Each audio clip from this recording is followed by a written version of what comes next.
A sã doutrina.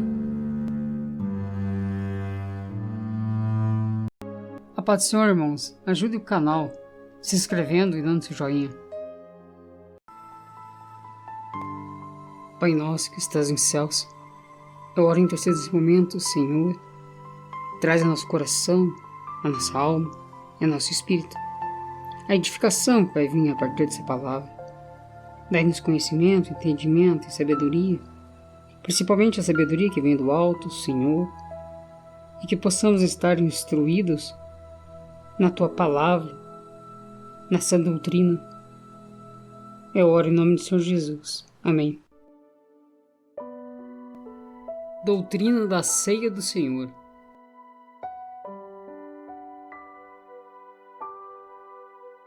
Comunhão com Deus e com nossos irmãos. Quase todas as igrejas que proclamam seguir a Cristo observam a ceia do Senhor.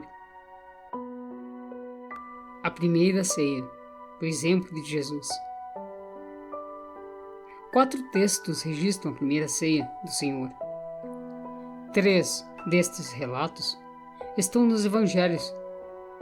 Mateus capítulo 26, Marcos capítulo 14 e Lucas capítulo 22. E o outro está em 1 Coríntios capítulo 11, versículo 23 a 26. Podemos aprender como Jesus e os apóstolos celebraram a ceia comparando esses relatos. O propósito. Fazei isto em memória de mim. Lucas capítulo 22, versículo 19. A ceia do Senhor é a nossa oportunidade para lembrar o sacrifício que Jesus fez na cruz, pelo qual Ele nos oferece a esperança da vida eterna. Porque todas as vezes que comerdes este pão e beberdes o cálice, anunciais a morte do Senhor, até que Ele venha. 1 Coríntios capítulo 11, versículo 26. A ceia do Senhor não pretende ser um memorial do nascimento ou da vida ou da ressurreição de Cristo. É um momento especial do qual os cristãos refletem sobre o Salvador sofredor, para serem lembrados do alto preço que Ele pagou por nossos pecados. Precisamos manter este tema central do Evangelho de 1 Coríntios capítulo 2, versículo 1 ao 2 em nossas mentes. Os símbolos. Jesus usou 2 símbolos para representar seu corpo e o seu sangue.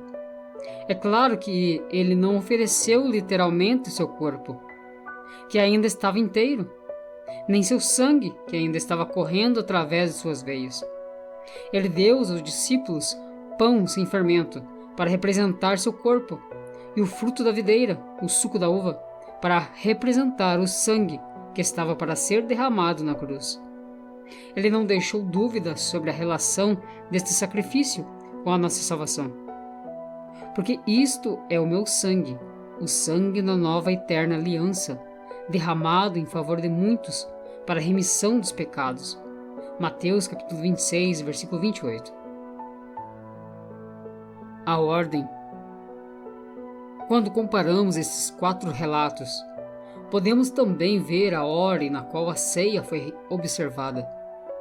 Jesus primeiro orou para agradecer a Deus pelo pão, então todos o partilharam. Ele orou de novo para agradecer ao Senhor pelo cálice, e todos beberam dele. Deste modo, ele chamou especial atenção para cada elemento da ceia. A ceia do Senhor na igreja primitiva. O livro de Atos e as cartas escritas às igrejas nos ajudam a aprender um pouco mais sobre a ceia do Senhor. Os discípulos se reuniam no primeiro dia de semana para participarem da ceia, como está em Atos capítulo 20, versículo 7.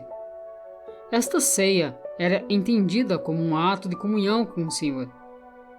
Era tomada quando toda a congregação se reunia, como um ato de fraternidade entre os irmãos.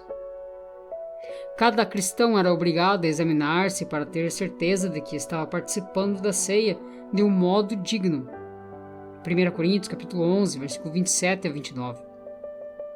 Por isso, aquele que comer o pão ou beber o cálice do Senhor indignamente será réu do corpo e do sangue do Senhor.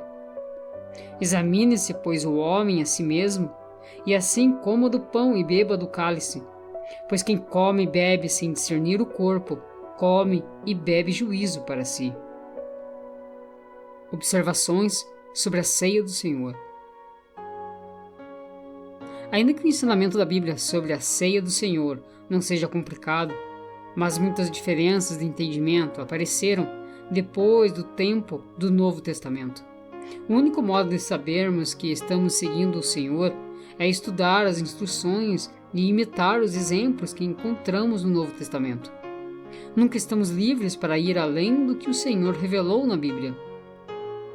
Como em Colossenses capítulo 3, versículo 17, que diz: "E tudo que fizerdes, seja em palavra, seja em ação, fazei em nome do Senhor Jesus, dando por ele graças a Deus Pai." Ou em 1 Coríntios capítulo 4, versículo 6: "Estas coisas, irmãos, apliquei-as figuradamente a mim mesmo e a Apolo por vossa causa, para que por nosso exemplo aprendais isto. Não ultrapasseis o que está escrito, a fim de que ninguém se soberbeça a favor de um em detrimento de outro." E em 2 João capítulo 9: "Todo aquele que ultrapassa a doutrina de Cristo e nela não permanece, não tem Deus. O que permanece na doutrina, esse tem tanto o Pai como o Filho." Consideremos o que a Bíblia diz em resposta a algumas questões sobre a ceia do Senhor. Por que pão sem fermento?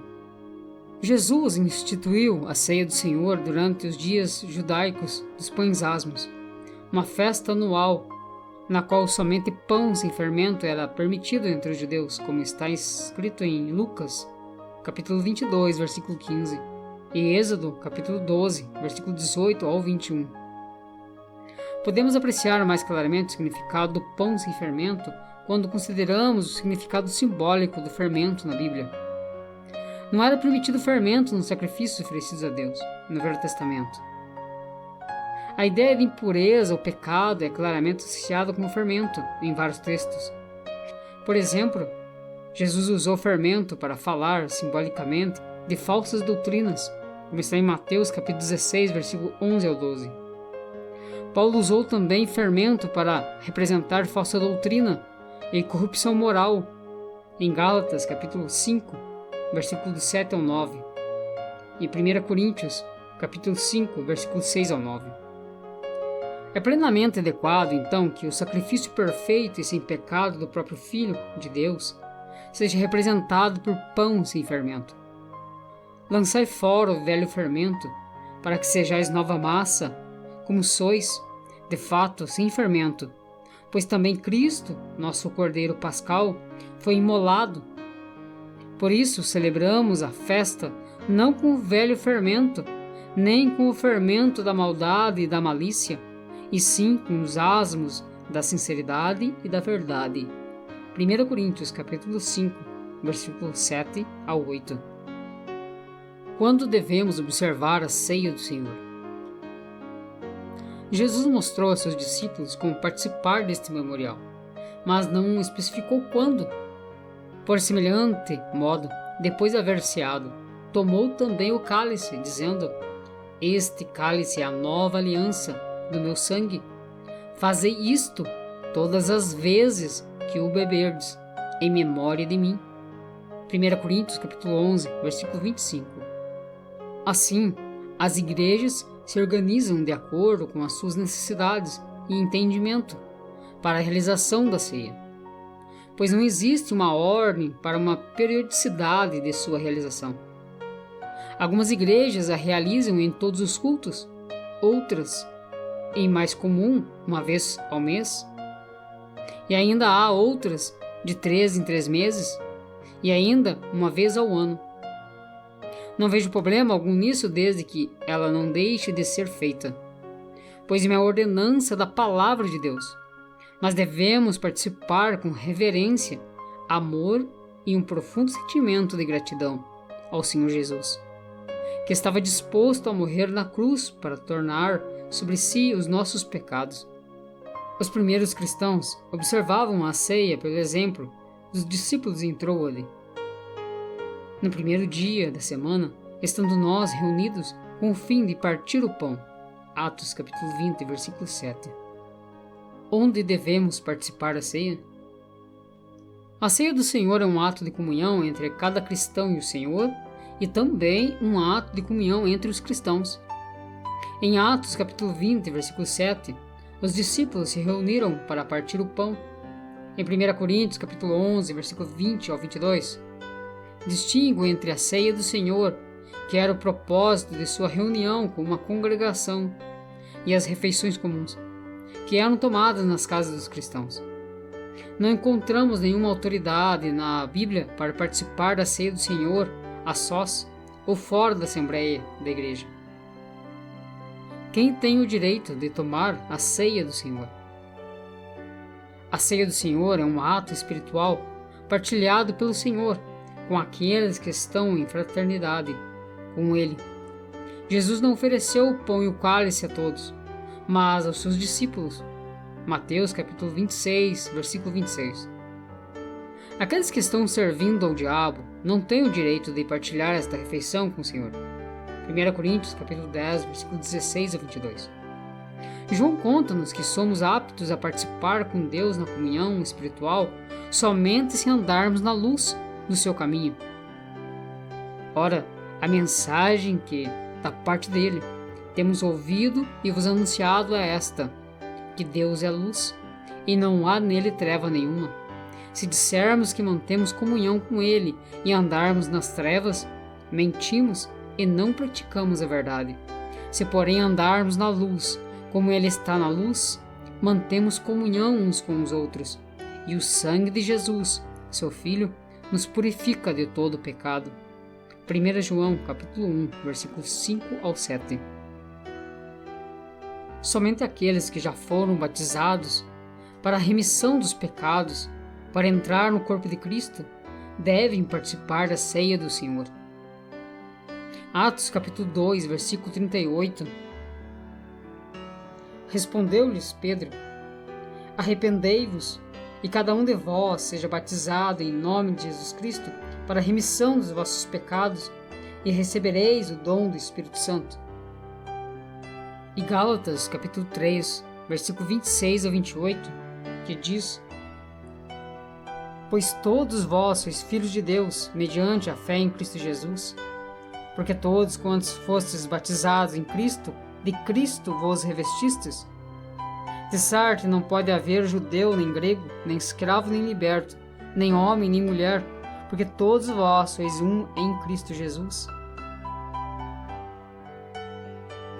O que significa participar indignamente? Cada um que participa da ceia do Senhor deverá examinar-se para estar certo de que está participando da maneira correta, discernindo o verdadeiro significado do memorial. Por isso, aquele que comer o pão e beber o cálice do Senhor indignamente será réu do corpo e do sangue do Senhor. Examine-se, pois, o homem a si mesmo, e assim coma do pão e beba do cálice. Pois quem come e bebe sem discernir o corpo, come e bebe juízo para si. 1 Coríntios capítulo 11, versículo 27 a 29. A palavra indignamente é frequentemente mal entendida. Ela não descreve a dignidade da pessoa. Ninguém é verdadeiramente digno de comunhão com Cristo. Esta palavra descreve o modo de participar. A pessoa que não leva a sério esta comemoração está brincando com o sacrifício de Cristo e está se condenando por não discernir o corpo de Cristo. Por esta razão, devemos ser muito cuidadosos cada vez que participamos da ceia do Senhor. Não devemos participar estando em pecado, digo, pecados não confessados ao Senhor, ou ainda mesmo quando está magoado e não lançou o perdão, ou até mesmo quando teve um desentendimento com o irmão em Cristo e não há mais uma comunhão. É imperativo que esqueçamos as preocupações mundanas e prestemos atenção exclusivamente à morte de Cristo. Se tratarmos a ceia do Senhor como um mero ritual, ou se a tornarmos levianamente e deixarmos de meditar no seu significado, condenamos-nos diante de Deus. Os discípulos de Cristo são privilegiados ao participarem com Ele todas as semanas da ceia do Senhor. Deste modo, ligamos o passado, o presente e o futuro. Passado. Olhamos para trás, para o sacrifício que Jesus fez na cruz, e entendemos isto como sendo o fundamento e o centro de nossa salvação. Presente. Quando meditamos no terrível preço que Jesus pagou para nos redimir do nosso pecado, nossa decisão de resistir às tentações é fortalecida. Futuro. Entendemos que a morte de Jesus é a base de nossa esperança e assim proclamamos nossa fé nele quando olhamos em frente para a volta do Senhor e para a nossa salvação eterna. Finalizando, não podemos esquecer nunca o dia negro no Calvário, em que Jesus deu sua vida para salvar a nossa.